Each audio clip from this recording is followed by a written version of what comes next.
너 아직도 한국어를 몰라? 지금이라도 안 배우면 너는 평생 도태될지도 몰라. 나중에 바보 소리 듣기 싫으면 당장 배워야 한다고. 여기 일본의 한 고등학교 학생들이 심상치 않은 대화를 하고 있습니다. 안녕하세요. 저는 일본에서 고등학교에 다니고 있는 아야카입니다. 저는 최근 친구들로부터 무서운 말을 듣게 되었는데요. 바로 한국어를 배우지 않는다면 나중에는 거지처럼 살지도 모른다는 이야기였습니다. 심지어는 학교 선생님들도 히라가나보다 한글이 훨씬 우수한 글자라며 한글과 한국의 영향이 앞으로 얼마만큼 커질지 모른다고 할 정도이니까요. 또 한국은 지금 일본을 추월할 정도로 앞서 나가는 국가이고 일본처럼 섬나라가 아니라서 추후 대륙을 통해 유럽까지도 진출하여 막대한 영향력을 끼칠 만한 나라가 될 거라고 하는 소문이 있더라고요. 그런데 이건 말도 안 되는 이야기잖아요. 일본보다도 인구도 적고 크기도 작은 나라이면서 전쟁까지 하고 있는 나라인데 말이죠. 제가 아는 상식에서는 한국은 일본과 비교할 수 없을 정도로 후진국이고 과거 일본이 한국을 점령하여 여러 가지 지원을 해줄 정도로 가난한 국가였기 때문입니다. 부모님도 한국에 대한 뉴스 등이 TV에서 방송할 때마다 한국이 아무리 좋아져도 일본은 절대 이길 수가 없다면서 불쌍하게 보기도 했으니까요. 어차피 세상은 일본의 자본력과 기초기술력으로 돌아가고 한국은 일본에서 그런 것들을 전부 배워서 따라오는 나라로 알고 있어요. 2인자가 1인자를 추월할 수는 없는 거죠. 물론 저도 몇 년 전부터 한국이 조금 달라진 것은 알고 있습니다.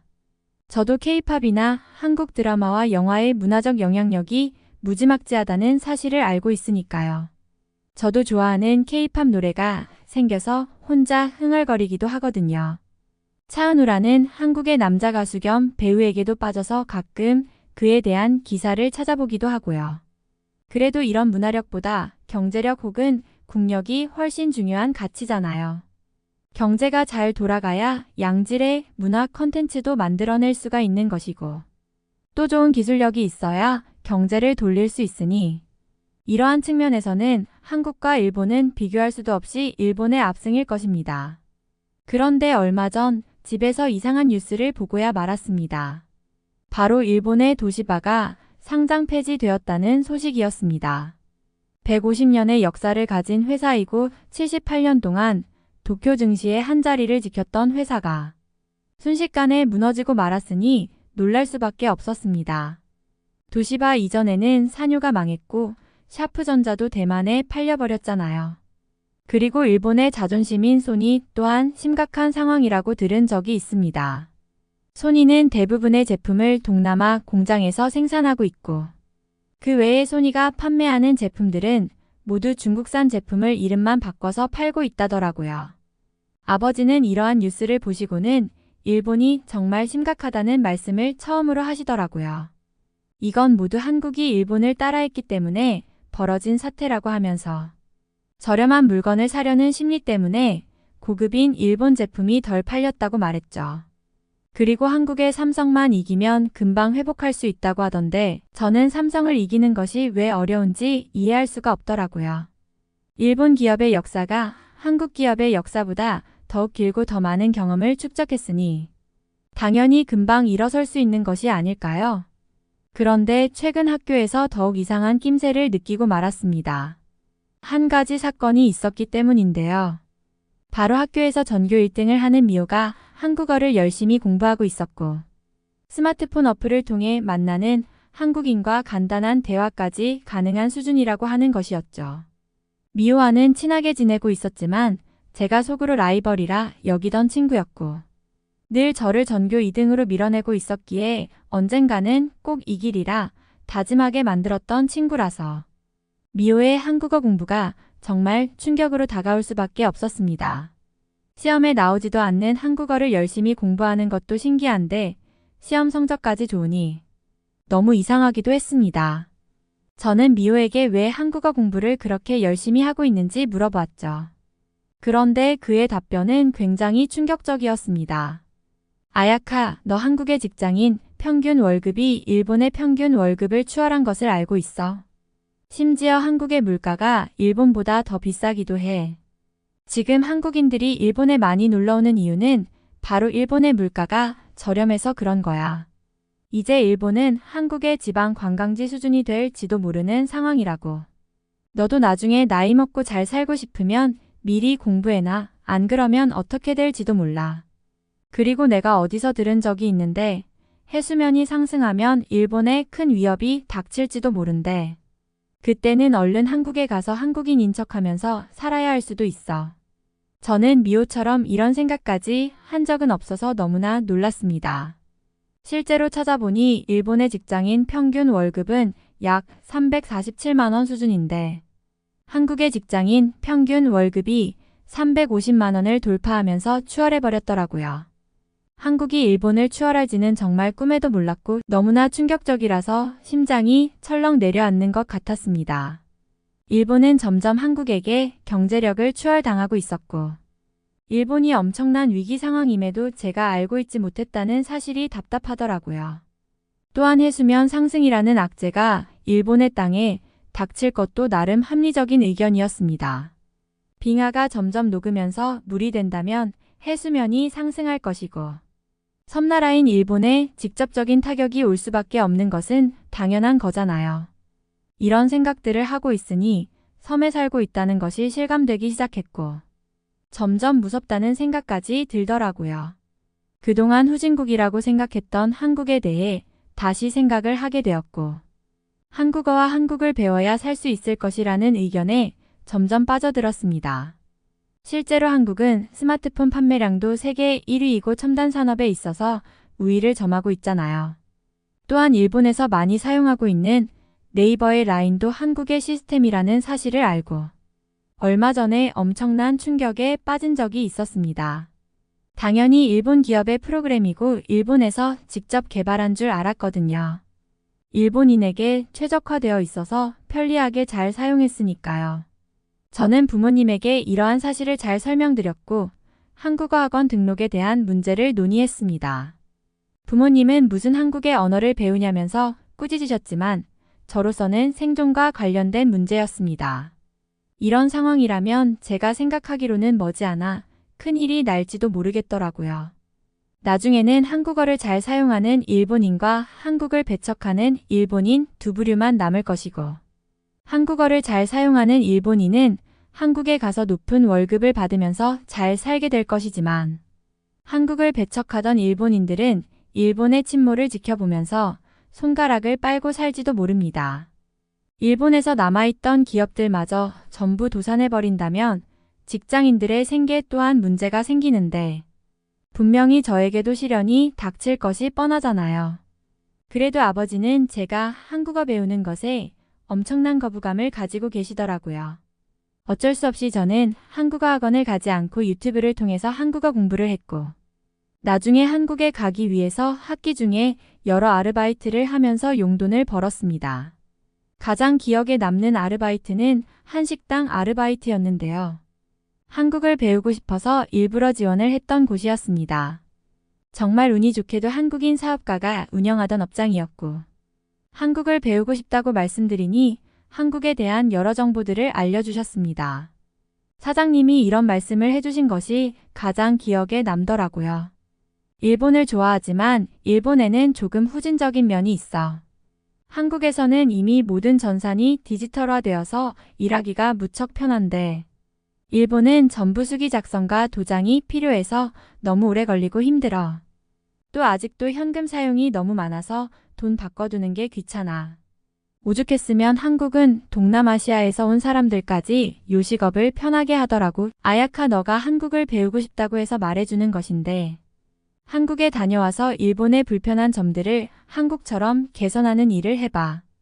아마 그러면 일본에서 엄청 성공한 사업가가 될지도 몰라. 그냥 한국을 따라 하기만 해도 바로 돈방석에 앉을 거야. 한국을 따라 해야 일본이 잘 살게 된다니 정말 많이 놀랐습니다.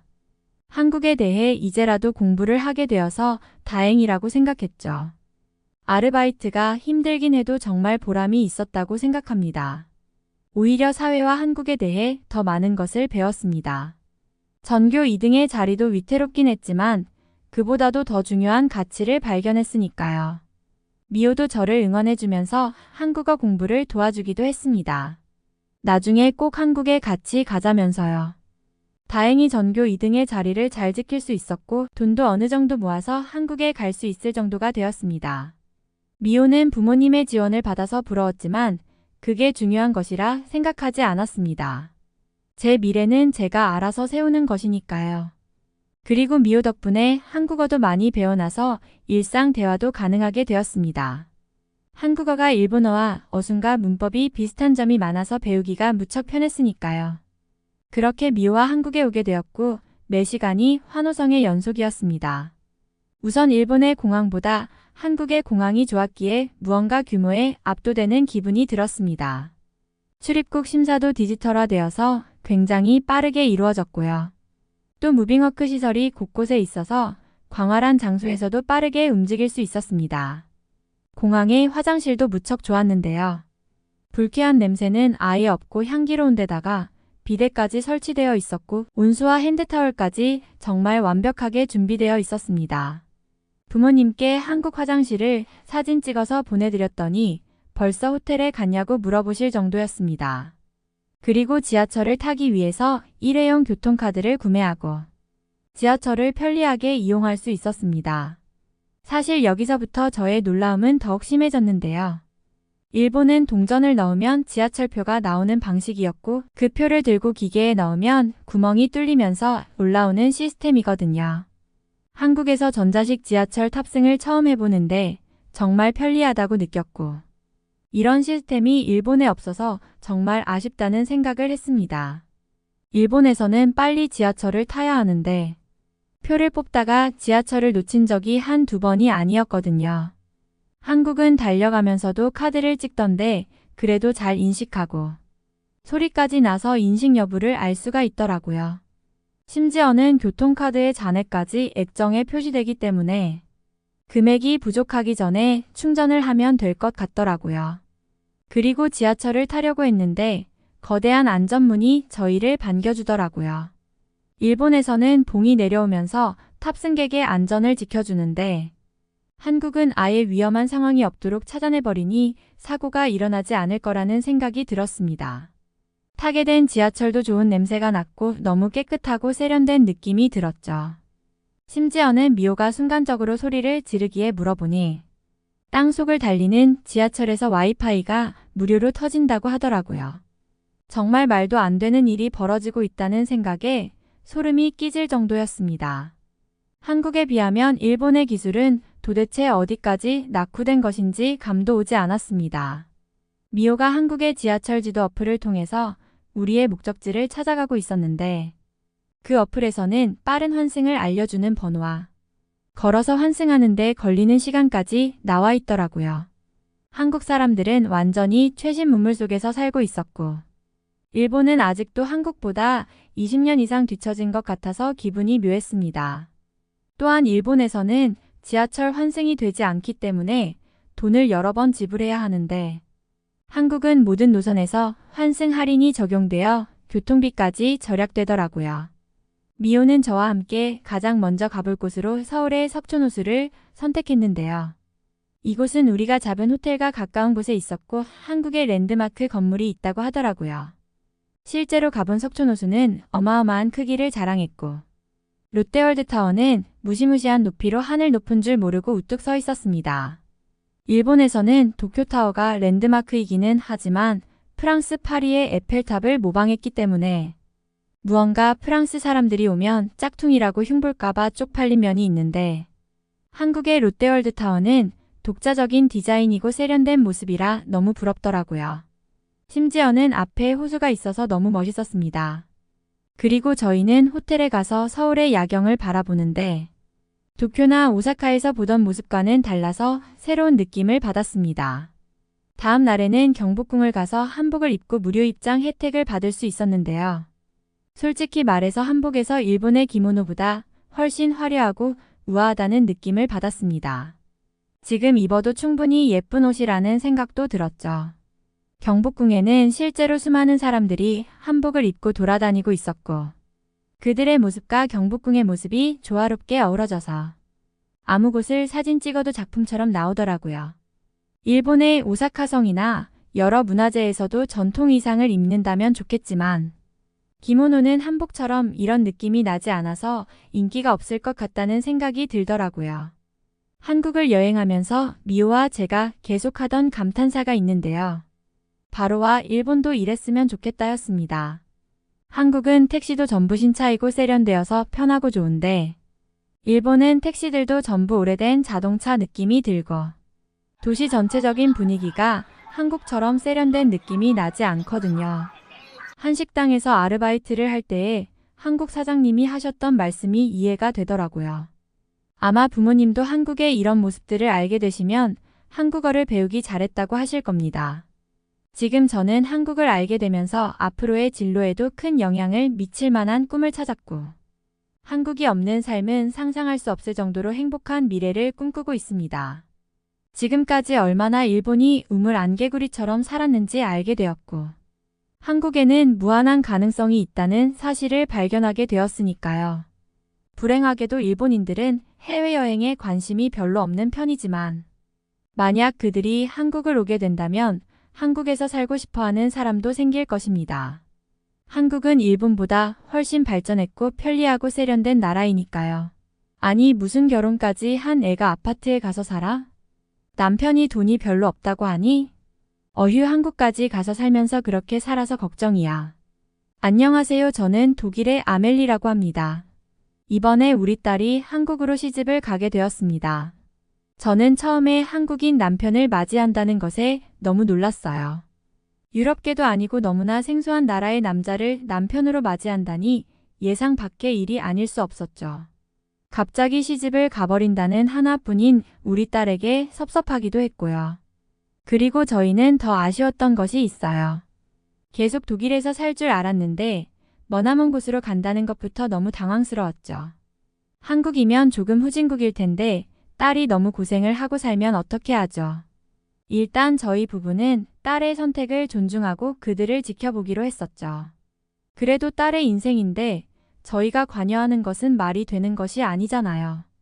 자신의 인생은 자신이 선택해서 사는 것이 맞는 거죠. 저희도 그렇게 사귀어서 결혼했고 지금까지도 그 방식이 맞다고 생각하며 살고 있어요. 내 아이가 어떤 결정을 하든지 부모는 존중해주는 것이 가장 중요해요. 자신을 믿고 성장할 수 있는 힘은 그러한 부모의 지지와 같은 것에서 나오니까요. 뭐 저희들뿐만 아니고 대부분의 독일인들은 그렇게 생각하는 편이죠. 한국인 남편을 만나서 머나먼 나라까지 가서 산다는데 어느 부모가 걱정이 안 되겠어요. 당연히 저희도 걱정이 많이 되죠. 그 남자를 믿어도 되는 것인지 그 나라를 믿어도 되는 것인지 말이죠. 아무래도 직접 가본 적도 없는 나라이기도 하고 그동안 관심을 갖지 않았던 아시아 쪽이라서 너무 걱정이에요.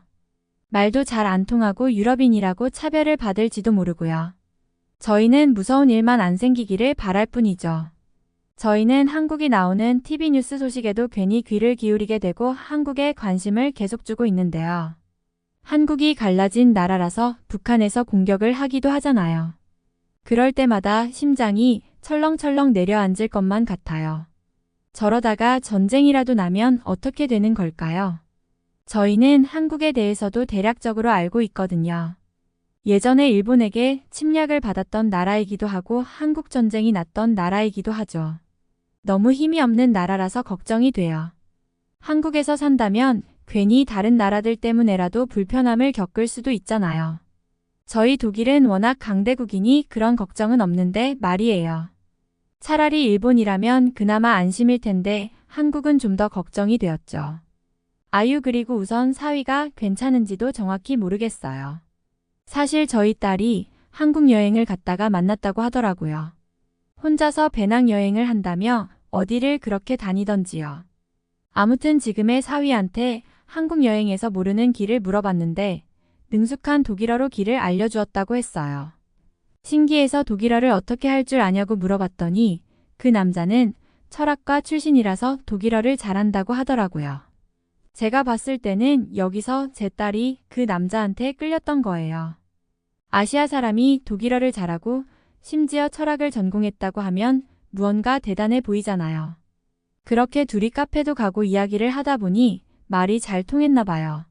그래요, 저희는 그냥 둘이 잘 살면 되는 건 맞는데 기분이 뒤숭숭하고 그랬어요. 사위랑 더 깊게 이야기할 기회가 없었던 것도 좀 걸렸고요. 그런데 조금 더 충격적인 소식을 들었죠. 딸이 글쎄 아파트에서 살게 되었다는 거예요. 아니, 남편이 얼마나 가난했으면 아파트에 살 수가 있죠. 그렇게 좁고 사람들이 모여 사는 건물에 저희 딸이 살아야 한다니요. 심지어 한국에서는 대부분의 사람들이 아파트를 살고 있다고 했어요. 얼마나 못 사는 나라이고 가난하면 그런 건물에 인구의 대부분이 살고 있죠. 저희는 정말 당황하고도 놀라서 딸 보고 다시 독일로 돌아오라 설득하려고 했어요. 제 남편이 저를 말려서 그나마 참았지만 딸을 사랑하는 부모라면 아파트에 살겠다는데 가만히 있을 수 있나요? 저희가 형편이 아주 나쁜 것도 아니고 집이야 그래도 작게 하나 정도는 도와줄 수도 있는 건데 말이죠. 독일에서 한국인 남편과 살아도 괜찮은데 왜 굳이 한국에서 살겠다고 고집을 부리는지 이해를 못했다니까요. 그러다가 바로 얼마 전의 일이에요. 다행히 딸과 사위가 저희를 한국에 초대했었죠. 그렇게 저희는 한국에 다녀왔어요. 저희 부부는 정말 깜짝 놀라지 않을 수가 없었어요. 맞아요, 한국에 대해 가지고 있던 이미지를 한 번에 씻을 수 있었어요. 우선 공항에 내리던 그 순간을 잊지 못해요. 공항을 구경하는데 세상에나 그렇게 넓고 크면서 최신식 시스템의 공항은 본 적이 없어요. 그때부터 한국을 다시 보게 되었어요. 아, 이 나라라면 내 딸이 안전하게 지낼 수 있을지도 모르겠구나 하고요. 그렇게 서울에 살고 있는 저희 딸의 집에 가게 되었죠.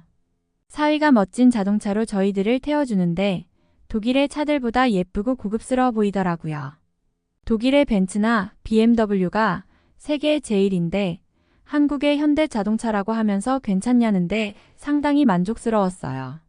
차에 무언가 아기자기한 기능들이 많아 보이더라고요. 그렇게 서울까지 쭉 달려오는데 인천대교라는 다리가 엄청났어요. 정말 그렇게 긴 다리를 바다 위에 지어둔 것을 보고 생각보다 기술이 좋은 나라라고 저희 남편이 칭찬하더라고요. 서울에는 차를 타고 광화문을 지나보는데 정말 넓고 웅장한 궁궐도 보이고 초고층 빌딩들이 많이 보였죠. 한국이 이렇게 잘 사는 나라였던가 하면서 주위를 둘러보기에 바빴어요. 저희가 생각한 모습과는 너무나 딴판이었죠. 그래도 중간중간에 넓은 땅이 있어야 할 텐데 그런 것도 하나도 없고 전부 건물들로 빼곡하더라니까요. 얘네 부부가 사는 아파트도 첫인상에 사실 반했어요. 아파트의 상가에는 많은 상점들이 있었고 멋진 조경의 아파트 단지였죠. 출입구 시스템도 마치 고급 빌라의 모습과 같았어요. 저희는 한국을 이해하기 시작했어요. 아, 한국이 땅이 부족해서 주택에 살지 못하고 아파트에 살고 있는 거구나 하고요.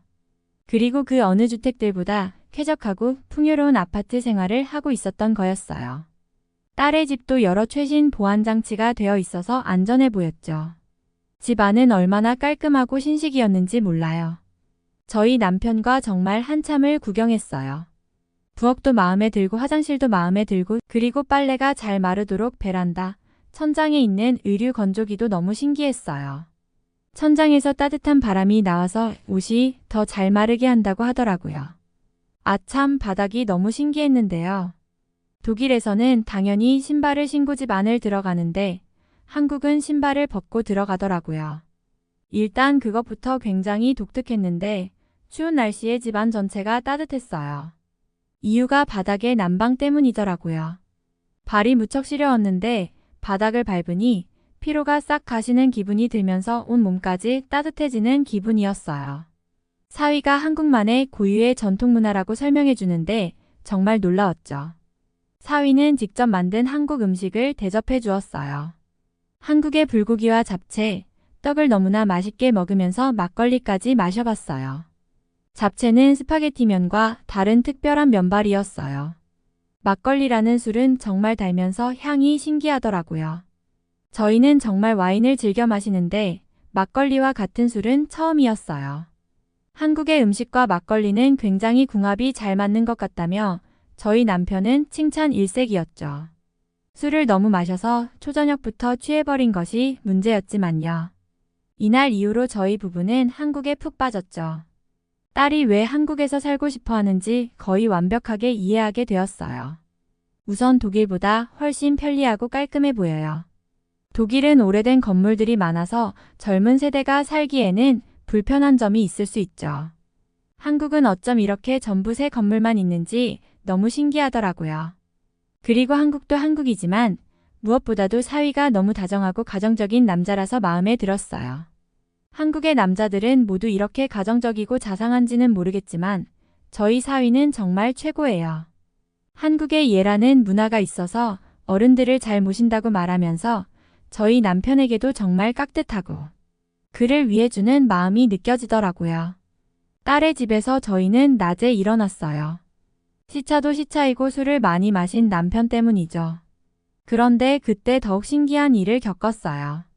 사위가 휴대폰을 막 보면서 배달 음식을 주문하더니 한 20분 만에 아침 식사들이 도착한 거예요. 한국의 국밥도 맛보라면서 시켜주고 빵과 커피까지 전부 금방 도착하더라고요. 심지어는 아이스크림이랑 랍스터까지 시키더라니까요. 저희는 정말 놀랐어요. 아니, 독일은 주로 치킨이나 피자, 스테이크 위주인데 한국은 배달 음식의 종류가 정말 많나 봐요. 사위도 한국에서는 꽤나 이름 있는 회사를 다닌다고 말해주더라고요. 회사 이름은 잊어버렸는데 반도체 관련 회사라고 하면서 어떤 일 하는지에 대해 알려주더라고요. 철학과를 나온 사람이 그런 회사는 어떻게 들어간 건지는 모르겠는데 우리 사위는 정말 똘똘한 게 맞는 것 같아요. 저희 부부는 독일로 돌아오는 길에 정말 많은 이야기를 나누었어요. 딸이 앞으로도 잘 살게 될 것 같다고 말이죠.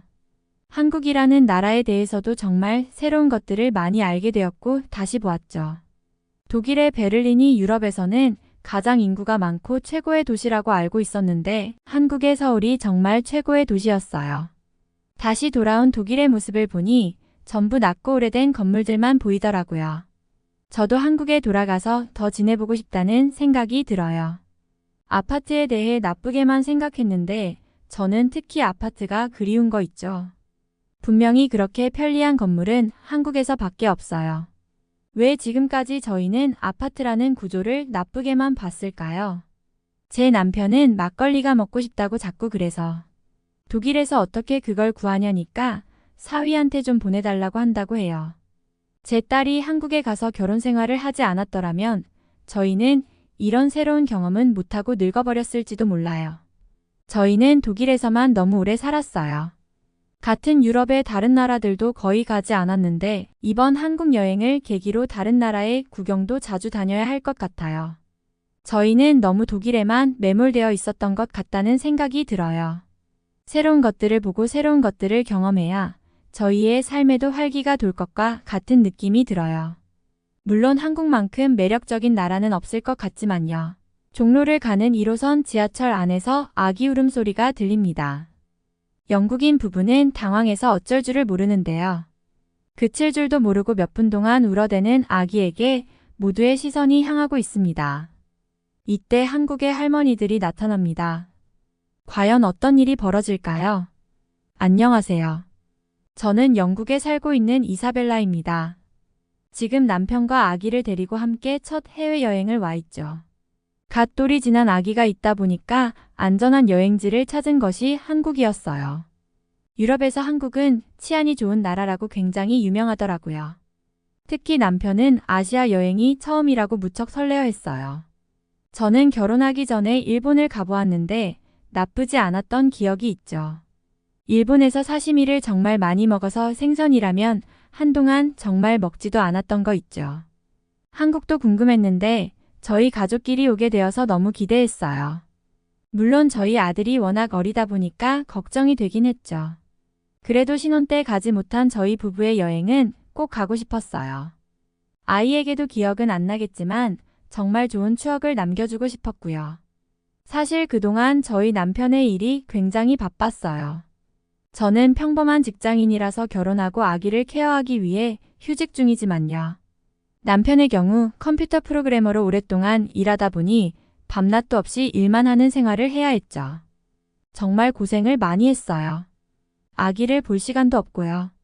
아기를 정말 좋아하는 남편인데도 매일 집에 아들을 두고 출근하는 것이 마음에 걸렸나 봐요. 아들도 아빠가 보고 싶은지 매일 아빠가 오는 것만 기다리더라고요. 내심 남편이 일을 그만두고 프리랜서로 전향하기를 바라고 있었는데 남편이 먼저 말을 꺼내더라고요. 저는 적극적으로 지지했어요.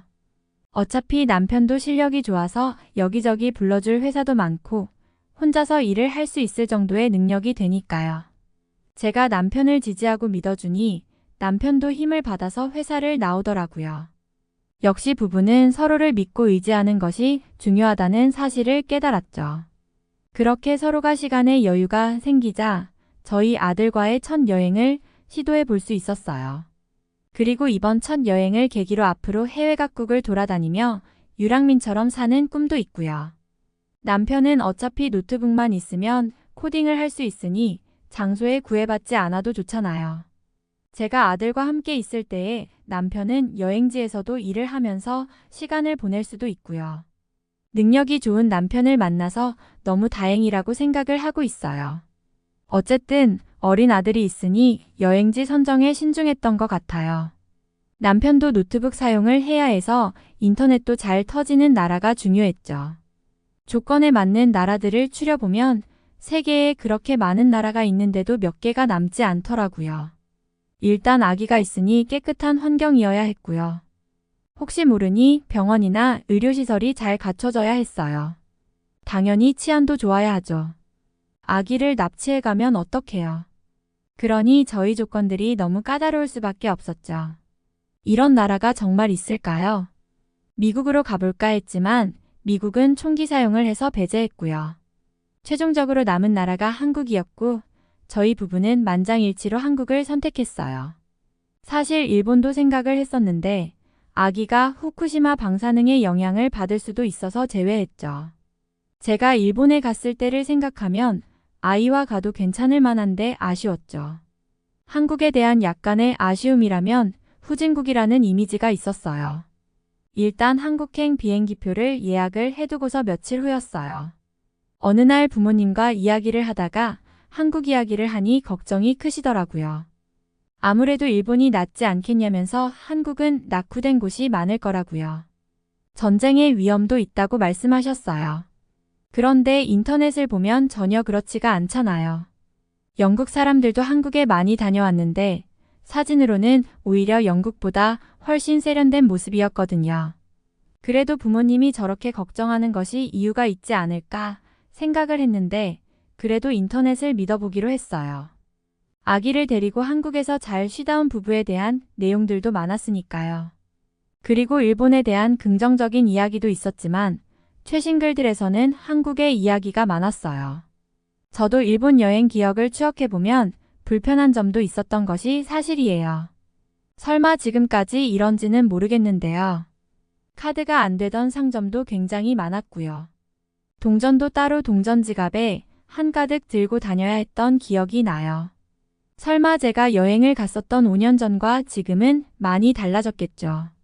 지금까지 그러려고요. 사실 한국 갈 때도 약간은 걱정했어요. 아기의 짐도 챙겨야 하는데 따로 동전과 돈을 챙기면 얼마나 번거롭겠어요. 그렇게 저희 부부는 한국에 왔어요. 아, 정말 지하철을 타는데도 교통카드가 잘 되어 있었어요. 가격도 정말 많이 저렴한 편이고요. 그리고 저희 같은 외국인도 무인 발권기에서 편리하게 교통카드를 발급받을 수 있더라고요. 사람들이 분주하게 움직이는데도 영어로 물어보면 친절하게 알려주었고요. 지하철 역마다 역번호가 있는데 그걸로 찾으면 찾기도 편했어요. 그러다가 한국의 오래된 길거리라는 종로로 향하고 있었는데요. 저희 아기가 갑자기 너무 울어대는 거예요. 아무리 달래도 그치지 않고 점점 소리가 커지는 것도 같았어요. 너무 민망하고 미안해서 어쩔 줄을 모르고 있었어요. 괜히 옆에 계신 분들이 노려보시는 것 같은 기분도 들었고요. 저와 남편은 내려야 하나 고민도 많이 했어요. 그런데 내리면 혹시 다시 탈 때에 열차를 잘못하면 어떻게 해요? 일단 아이가 울음을 그칠 수 있게 달래는 것이 중요했죠. 문제는 아들을 아무리 안고 달래고 쓰다듬고 해도 울음을 멈추지 않더라고요. 저희도 울고 싶어질 그 무렵에 의자에 앉아 계시던 할머니 두 분이 저희에게 다가왔어요. 한국어로 무언가를 말씀하시면서 아들을 달라고 하는 것 같더라고요. 일단 저희도 잠시 아이를 맡겨보기로 했어요. 할머니들은 환하게 웃으시면서 아기를 노약자석에 앉히고 편하게 대해주셨어요. 특이한 냄새가 나는 사탕을 작게 깨서 아기의 입에 넣어주시기도 하더라고요. 무슨 사탕인지 몰랐는데 한국에서 유명한 홍삼 캔디라고 쓰여 있는 것 같더라고요. 다행히 울던 아기도 울음을 멈추고 웃고 있었어요. 정말 그제서야 저희는 안도의 한숨을 내쉬었습니다. 아기와 외출하고 처음 겪는 격한 울음에 너무 당황했거든요. 정말 너무나 감사한 할머니들이었어요. 주변을 살펴보니 사람이 꽤나 많은 지하철 안이었는데도 모든 사람들이 저희를 나쁘게 보지 않고 계신 것 같더라고요. 오히려 저의 아기를 보면서 웃고 계신 분들이 많았어요. 어떤 여성분은 가방에서 꺼내신 아기 젤리를 저희 아기의 손에 쥐어주고 내리시더라고요. 정말 너무 감사했어요. 한국에서 감동적인 기억이 생기니 한국이라는 나라도 너무 감사했고요. 정말 저희 아들이지만 저희도 듣기 싫을 정도로 큰 소리로 울어대는 아기한테 저렇게 친절할 수 있나요? 종로의 카페에 가서 저희 남편은 잠시 일을 하기로 했어요. 아기가 있는 것을 본 카페 주인분은 아기를 위한 음료도 서비스로 주시더라고요. 생과일 주스를 설탕과 얼음을 넣지 않고 주셨는데 아들도 너무 좋아했어요. 영어로 친절하게 말씀도 해주시는데 감동이었죠. 그 카페 주인분은 한국에서 영어 강사를 하시다가 카페를 차리셨다고 했어요. 그래서 영어를 잘하신 거였구나 생각했죠. 그분의 아기는 4살인데 어린이집에서 벌써 영어를 배우고 있다고 말하더라고요. 한국에서 많은 분들이 영어를 잘하는 이유가 여기에 있구나 생각이 들었죠. 기분도 괜히 좋았어요. 영국의 언어를 멀고 먼 한국에서 열심히 배우고 있다는 사실이 기뻤죠. 영국인 친구들도 한국에서는 영어로 편하게 말을 하고 물어봐도 대화에 크게 어려움이 없었다는 사실을 실감했어요. 저와 또래인 한국인 카페 주인과 수다도 떨고 저희 남편도 간단한 일을 마치고서 종로의 백화점에 갔어요. 백화점에는 화장실에 아기 기저귀를 갈 수 있는 깨끗한 공간도 따로 있어서 너무 좋더라고요. 에스컬레이터를 타고 다니는데 각 층마다 반겨주시는 직원분이 있어서 너무나 반가웠어요. 저희를 보면서는 영어로 설명을 해주시는데 정말 외국인에 대해 많이 열려있고 배려가 많은 나라라고 느꼈어요. 그러다가 저희 아기가 또 엄청난 실수를 저질렀지 뭐예요. 잠시 쉴 겸 백화점에 있는 카페에서 앉아있을 때였어요. 제가 아기에게 줄 음료수를 사와서 잠시 옆에 두었는데 아기가 그걸 넘어뜨렸지 뭐예요. 요즘 왜 이리 사고를 많이 치는지. 남편이 휴지를 가지러 가고 아이는 또 울고 있고 난리도 아니었죠. 너무 당황했는데 직원분들이 정말 아무렇지 않다는 듯이 웃으시면서 치워주셨어요. 아무렇지도 않게 웃고 있는 아들을 보니 속상했는데 그분들에게는 너무나 죄송했죠. 젊은 직원분들에게 작게 팁이라도 드렸는데 한사코 거절하시더라고요. 너무 미안하면서도 감사했네요. 한국은 모두가 친절하고 다정했고요. 남편도 만족하고 저도 만족했고 저희 아들도 자주 웃던 걸 보니 만족했나 봐요. 저의 생각은 여행지에서 어떤 사람들을 만나는지가 가장 중요하다고 여기는 편인데요. 한국 사람들이라면 정말 어느 나라에서도 보기 힘든 그런 느낌을 주었어요. 배려와 매너가 몸에 배어있는 그런 모습이 오래도록 간직될 것 같아요. 이번 사연은 여기서 마무리하도록 하겠습니다. 끝까지 시청해주셔서 감사드립니다. 좋아요와 구독은 영상 제작에 큰 힘이 됩니다.